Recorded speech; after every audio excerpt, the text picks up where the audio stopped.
Derbi gironí i a la vegada duel entre rivals directes aquest diumenge a l'Hockey Lliga. La 24a jornada enfronta el Girona i el Palafrugell, conjunts que se situen a la part mitjana de la taula. Els de Girona són 8ens amb 30 punts i els del Baix Empordà 7ens amb un punt menys i 2 partits pendents. En el partit d'anada que es va jugar a Palafrugell hi va haver repartiment de punts. Va finalitzar amb empat a 2. Dels derbis dels últims anys que potser més igualats hi arribem a nivell de classificació i cap a final de temporada. Per tant, sí que és veritat que a part del derbi i que pot passar de tot, els punts en aquest cas seran bastant importants. El Palafrugell arriba a l'enfrontament després de la derrota en l'anterior jornada contra el Noia per 4-6 i sense haver jugat les dues anteriors a aquesta. De tota manera, l'objectiu és clar, lluitar pels punts que els mantinguin a una zona tranquil·la de la taula, fora de les places de descens. També haurem d'intentar puntuar alguna cosa per mantenir la classificació i mantenir on estem, que és la zona còmoda. Hem de puntuar perquè tothom puntua, per tant, hem de puntuar. És una pista que al ser més grossa que normal, les distàncies et costa més d'adaptar-te.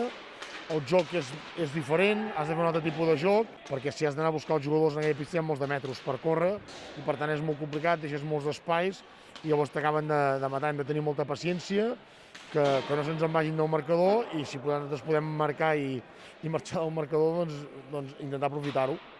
Els de Benito i Comalat la setmana passada van empatar a 3 contra el Voltregà i el seu home gol és David Gelmà amb 26 encerts en els 22 partits que ha jugat, que el situen com el 8è jugador més golejador de l'Hockey Lliga. D'aquests ha transformat 6 dels 13 xuts de penal.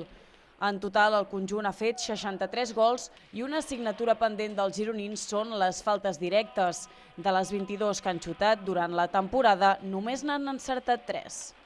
En la plantilla palafrugellenca n'han fet un total de 69, d'aquests una vintena de Sergi Canet i 15 de Marc Figa. Per altra banda, aquesta jornada Xevi Garcia pateix 2 baixes. A la d'Eduard Viella, que ja arrossega de fa setmanes per lesió, se li suma la sanció de Kako Sheskin per acumulació de 4 targetes blaves.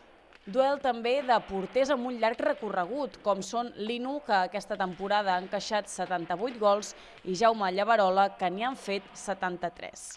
Pel que fa a estadístiques com a locals i visitants, el Girona a casa ha perdut 3 partits, n'ha guanyat 4 i n'ha empatat 4 més. El Palafrugell com a equip visitant n'ha perdut 5, guanyat 3 i empatat 2.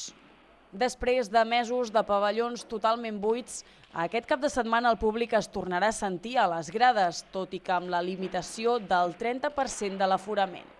El partit, que tindrà lloc a Girona, serà retransmès pel programa En Joc TV de la xarxa a partir de les 4 de la tarda, per la qual cosa es podrà seguir en directe per Televisió Costa Brava i la resta de televisions locals de Catalunya.